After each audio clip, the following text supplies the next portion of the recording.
Associate with people who are likely to improve you. Welcome those whom you are capable of improving. The process is a mutual one. Men learn as they teach. We have all felt it, that sinking feeling in your gut when a specific person enters the room. You find yourself walking on eggshells, your energy drained, your reality constantly questioned. You aren't crazy, and you aren't imagining it.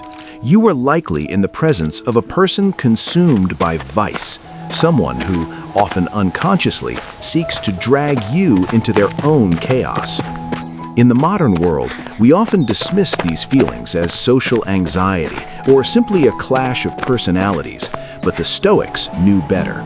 They understood that just as there are people who lift us toward virtue, there are those who drag us down into the mud of their own misery. In this video, we will expose the 9 clear signs of a toxic soul through the lens of Stoicism. Understanding these signs will not only protect your peace, but may save your future. Watch until the very end, because the 9th sign is the most subtle, yet the most dangerous of all. If you are ready to reclaim your sovereignty, click subscribe to join Timeless Wisdom Official. Let us walk this path of clarity together. Section 1. They delight in the misfortune of others. Have you ever shared bad news with a friend? Perhaps you lost your job, or went through a painful breakup, and for a split second, you saw a flicker of a smile on their face? Or perhaps they offered words of sympathy, but their tone felt hollow, rehearsed, or strangely satisfied. This is Schadenfreude, a German term for taking pleasure in the pain of others. In our hyper-competitive American culture, where success is often viewed as a zero-sum game, this trait is becoming alarmingly common. You see it in the coworker who rushes to the water cooler to gossip about who got fired, or the friend who seems more interested in your failures than your victories. To the Stoics, this behavior is not just rude. It is a fundamental violation of human nature. Marcus Aurelius, the philosopher king, wrote extensively about the concept of the hive. He believed that we are all interconnected, like bees in a hive or limbs on a body. He famously said, "That which is not good for the beehive cannot be good for the bee." A person who delights in your suffering has severed their connection to humanity. They view life as a war where your loss is their gain. This is a sign of a deep, internal sickness. They are trying to elevate themselves not by climbing higher, but by digging a hole for you to fall into. Why is this dangerous? Because a person who smiles at your pain will never help you when you are down. In fact, they may actively sabotage you to keep you down. Their ego depends on your misery. So, how do you handle this? You must become an observer. Watch closely how they react to the misfortunes of strangers or mutual acquaintances. If they gossip with glee about someone else's tragedy, rest assured, they are doing the same about yours when you leave the room. The Stoic solution is emotional distance. You do not need to make a scene or declare war. Simply stop feeding them the fuel they crave. Share your struggles only with those who have proven they can hold your pain with respect. Do not cast your pearls before swine, and do not show your wounds to those who hold the salt. Section 2. The architect of confusion, gaslighting. Imagine you are in a conversation, and you bring up something hurtful this person did last week. They look you in the eye and say, "That never happened. You're imagining things. You're always so sensitive." Suddenly you pause. You start to doubt your own memory. You wonder, am I crazy? Did I make that up? This is gaslighting. It is a form of psychological manipulation where a person seeks to sow seeds of doubt in a targeted individual, making them question their own memory, perception, and sanity. In modern relationships and high-pressure corporate environments, this is a weapon used by those who seek total control. The Stoics would identify this as an assault on your ruling faculty, your mind. Epictetus taught that while we cannot control our bodies, our property, or our reputation, the one thing that is truly ours is our reasoned choice. Our ability to perceive reality and make judgments is our fortress. An evil person, Or in Stoic terms, a person ruled by vice knows that they cannot control you if you trust your own mind. So, they attack your trust in yourself. They try to rewrite history. They act as the architect of confusion because a confused person is compliant. A confused person looks to the abuser for the truth. This is incredibly dangerous because it erodes your foundation. If you cannot trust your own senses, you are a ship without a rudder, easily steered by their manipulative hands.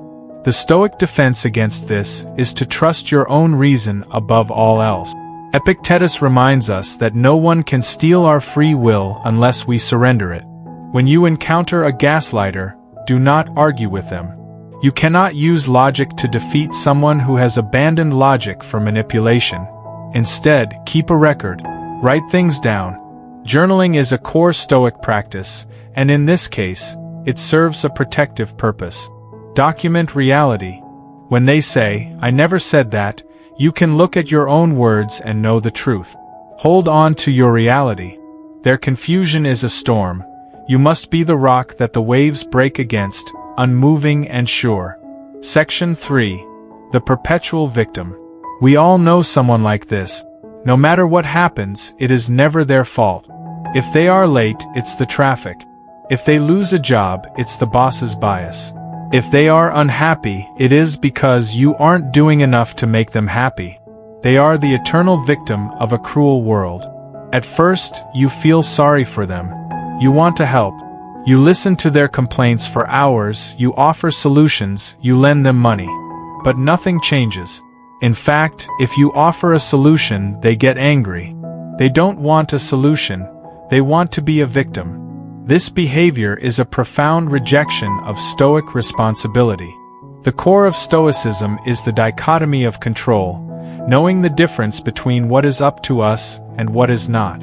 A person who blames everything on externals, the economy, their parents, the weather, has completely abdicated their power. They have chosen to be a slave to circumstance. But here is the dark side. The perpetual victim uses their suffering as a weapon. They weaponize their incompetence to control you. By refusing to take responsibility for their lives, they force you to carry the load. They drain your time, your emotional energy, and your resources. They are like a drowning person who climbs on top of the lifeguard, pushing them under to stay afloat. Seneca warned us to guard our time and our peace. Associating with a perpetual victim is like tying yourself to a sinking ship. You cannot save someone who refuses to swim. The Stoic lesson here is difficult but necessary. You must set a boundary. You must realize that you cannot fix them. Their refusal to look inward is a vice you cannot cure. When you try to save them, you are actually enabling their vice. You must step back and say, "I can support you, but I cannot live your life for you." Stop offering solutions to someone who only wants to hear the sound of their own complaint. Protect your energy for your own journey, and for those who are actually willing to do the work to improve. Section 4. The provocateur, weaponized emotion. Have you ever dealt with someone who knows exactly which buttons to push to make you explode? They drop a controversial comment at the dinner table, they bring up your past mistakes in front of others, or they make subtle, passive-aggressive digs just to see your face turn red. And the moment you react, the moment you raise your voice or defend yourself, they sit back, smile, and say, "Wow, calm down. Why are you so emotional?" This is the provocateur. In the digital age, we call them trolls, but they exist offline too, often in our own families or workplaces. Their goal is simple but malicious. They want to hijack your emotional tranquility to feed their own need for control. The Stoics understood this dynamic perfectly. Seneca, in his famous work on anger, taught that anger is a form of temporary madness. But he also taught us something even more profound about power. He said, "He who angers you conquers you." Think about that. When you allow someone to provoke you into a rage, you have handed them the keys to your mind. You have become a puppet, and they are pulling the strings. An evil person often feels powerless in their own life, so they seek to exert power over yours by dictating your emotional state. If they can make you angry, they own you. If you find yourself constantly exhausted after interacting with someone because you spent the whole time defending yourself or holding back your temper, you are dealing with a provocateur. The Stoic solution is not to fight fire with fire. It is to become like a rock. In modern psychology, this is called the gray rock method. You become as uninteresting and unresponsive as a gray rock. When they try to provoke you, you offer no emotional reaction. You simply say, "That's an interesting perspective," and move on. By denying them the reaction they crave, you break the cycle. You prove to them, and more importantly to yourself, that you are the master of your own soul. Your peace is too expensive to be spent on their cheap provocations. Section 5. The time thief, disrespect of life. We often think of theft as stealing money or property. But there is a theft far more grave, one that the law does not punish, but which costs us everything. This is the time thief. This is the person who has zero respect for your schedule. They show up 30 minutes late without an apology. They keep you on the phone for an hour complaining about the same trivia they complained about yesterday. They interrupt your deep work with meaningless questions they could have Googled themselves. In American culture, we are often taught to be nice.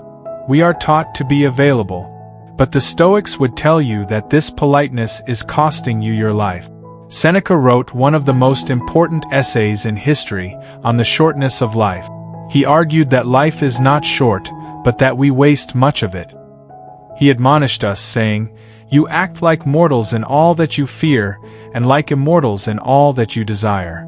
We guard our money with stinginess, but we are wasteful with our time, the one thing we can never get back. A person who habitually steals your time is stealing your life. They are telling you, effectively, that their boredom or their lack of organization is more important than your existence. This is a profound form of disrespect. It is a sign of a person who is self-absorbed to the point of toxicity. If you allow a time thief to dominate your days, you will reach the end of your life and realize you lived it for them, not for yourself. The solution? You must learn the power of the Stoic no. You do not need to be cruel, but you must be firm. I only have 10 minutes to talk. I cannot help you with that right now. I need to focus on my work. When you value your own time, you signal to the world that you value your life. The time thief will eventually move on to an easier target, leaving you free to pursue what truly matters. Section 6. The transactional friend, utilitarianism. Take a moment to review your recent call log or text messages. Is there someone there who only pops up when they need something? They need a ride to the airport. They need to pick your brain for free professional advice. They need you to connect them to someone in your network. But when you need a listening ear, or when you simply want to hang out and enjoy their company, they are suddenly swamped or too busy. This is the transactional friend. To them, you are not a human being. You are a resource. You are a tool in their toolbox. They are practicing a cold, calculated form of utilitarianism. They value you only as long as you are useful. The Stoic philosopher Seneca wrote beautifully about friendship. He believed that true friendship is based on shared virtue and mutual goodwill, not utility. He warned against forming bonds solely for what we can get out of them. A friendship based on utility is fragile. The moment you are no longer useful, the friendship dissolves. It is painful to realize you are being used. It makes you feel cheap. It makes you question your worth. But the problem is not your worth. It is their character. They are incapable of genuine connection because they view people as stepping stones. How do you expose a transactional friend? You test the bond. The next time they ask for a favor, say no, but offer your company instead. Say, "I can't help with that project right now, but I'd love to grab coffee and just catch up." Watch their reaction. A true friend will value your time regardless. A transactional friend will likely vanish or become irritated. Let them go. By pruning these dead branches, You make room for genuine relationships to grow. Section 7. The envious belittler, the crab bucket. Finally, we come to one of the most insidious signs, the envious belittler. Have you ever achieved something great? A promotion, a weight loss milestone, a new relationship, and this person's reaction was strange? Maybe they said, "Wow, you got the promotion? I guess they were desperate." Or, "You look great, but don't get too thin, it makes you look old." These are backhanded compliment. They are wrapped in a smile, but they are designed to cut. This phenomenon is often called crab bucket mentality. When a single crab tries to escape a bucket, the other crabs will pull it back down. They would rather all die together than let one succeed. In the US, where we celebrate the American dream and individual achievement, the envious belittler is a quiet saboteur. They are terrified of your growth because it highlights their own stagnation. The Stoics viewed envy as an ulcer of the soul. It is a self-inflicted wound. A person consumed by envy is blind to their own blessings because they are too busy staring at yours. They are suffering deeply. Their insults are not actually about you. They are confessions of their own inferiority complex. When you encounter this, your instinct might be to shrink. You might stop sharing your good news. You might downplay your success just to make them comfortable. Do not do this. Do not dim your light to soothe their darkness. The Stoic response to envy is not anger, but pity. Understand that they are in pain, but do not let their pain dictate your behavior. Continue to strive, continue to grow, and continue to shine. If they cannot stand your light, they will naturally fade into the shadows where they belong. You have a duty to your own potential, not to their insecurity. Section 8. The breaker of confidence, the betrayer. Trust is the currency of human connection. It takes years to earn, but only seconds to destroy. This brings us to the 8th sign, the breaker of confidence. We have all made the mistake of confiding in the wrong person. You share a secret struggle, a family issue, or a private dream with someone you thought was a friend. They listen intently, they nod, they promise silence. But a week later, you hear your own secrets coming out of someone else's mouth. In the modern social landscape, information is often used as social capital. People trade secrets to gain favor, to look important, or simply to bond with others over gossip. To the betrayer, your privacy is just a bargaining chip. The Stoics held justice and integrity as cardinal virtues. To betray a confidence is to violate the fundamental laws of human fellowship. It reveals a character that is unstable and unprincipled. Marcus Aurelius reminds us to be realistic about human nature. He said, "To expect a bad person not to do wrong is madness." If a person has shown you they are willing to betray others to you, they will absolutely betray you to others. Do not be surprised when a dishonest person acts dishonestly. That is their nature. The danger here is not just the embarrassment of your secrets being leaked. It is the psychological toll of betrayal. It makes you paranoid. It makes you close your heart to the good people in your life because you are afraid of being hurt again. The Stoic solution is the information diet. You do not need to confront them or demand an apology they are incapable of giving. Instead, you simply stop feeding them. Share nothing with them that you wouldn't want broadcast on the evening news. Keep the conversation light. Talk about the weather, sports, or traffic. But protect the sanctuary of your inner life. Your vulnerability is a gift. Stop giving it to those who treat it like a weapon. Section 9. The destroyer of character, moral corruption. We have arrived at the final and most dangerous sign. The previous 8 signs were about people who annoy you, drain you, or use you. But this 9th sign is different. This is the person who threatens your very soul. This is the destroyer of character. This is the person who encourages you to compromise your values. They are the coworker who pressures you to lie to a client to cover up a mistake. They are the friend who mocks you for being honest, calling you a Boy Scout or uptight. They are the partner who tries to isolate you from your family, or who encourages you to be cruel to others just to please them. They do not just want to harm you, they want to corrupt you. Why? Because your virtue makes them uncomfortable. Your integrity shines a light on their lack of it. To feel better about their own vices, they need to drag you down to their level. They want you to cheat so they don't feel like a cheater. They want you to be cruel so they don't feel like a villain. In Stoicism, the only true evil is the corruption of one's own character. Losing your money, your reputation, or your health is indifferent. It is outside of your control. But losing your integrity? That is the ultimate loss. That is the death of the self. Epictetus taught that we must protect our moral character above all else. He said, "If you can make money while remaining honest, trustworthy, and dignified, then do so. But if you must lose these things to get it, the price is too high."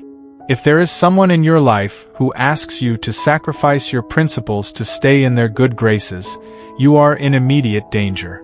This is the red line. You cannot compromise here. The Stoic advice is absolute.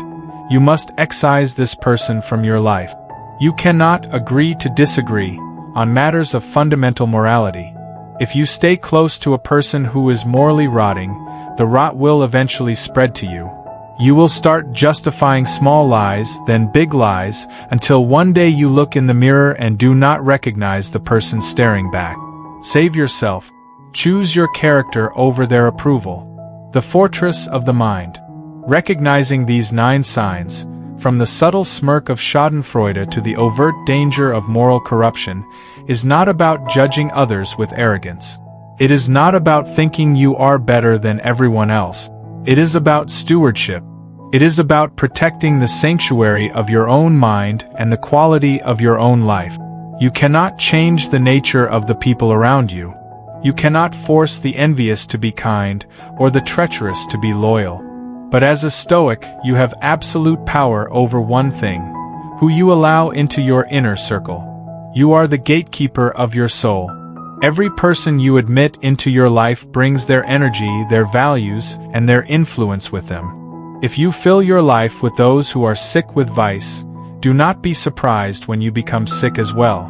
But if you surround yourself with those who challenge you, who respect you, and who value virtue, you will find that the path to wisdom becomes a little easier to walk. As Marcus Aurelius famously wrote, "The best revenge is to be unlike him who performed the injury." Do not let their darkness dim your light. Do not let their bitterness turn you bitter. When you identify these evil traits, do not react with hatred. React with distance. Stand firm in your virtue. Be kind, be just, but be wise. Your peace is worth defending. Your character is worth protecting. And your future is yours to build.